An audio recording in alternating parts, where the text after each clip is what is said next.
A 14-year-old boy was shot and killed in West Toledo yesterday. Let's break down what we know so far and what we're still waiting to learn. Police were called to a home in West Toledo around 6:30 yesterday.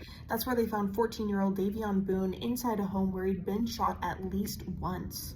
Police say Boone was shot by another 14-year-old, and Toledo's mayor is saying that this was an accident, saying that the two teens were playing with a gun when it went off and it hit Boone. Boone was taken to a hospital where he later died, and the other 14-year-old was taken to the Juvenile Justice Center. The other 14-year-old was charged with reckless homicide and felonious assault. One thing we don't know and we're still waiting to learn is how these teens had access to a gun.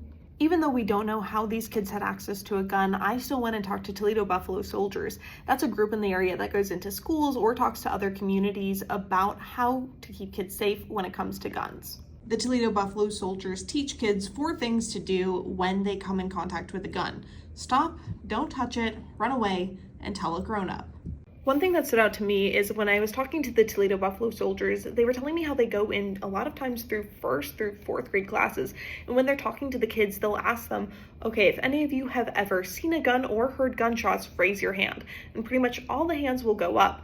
Then they'll ask how many of you have ever held a gun, and about half the class will keep their hands raised. And then they even ask how many of you have ever shot a gun, and there are kids who say yes. They told me it's important that if anyone has a gun in a home, they should keep it with a gun lock and in a secure location and keep it unloaded.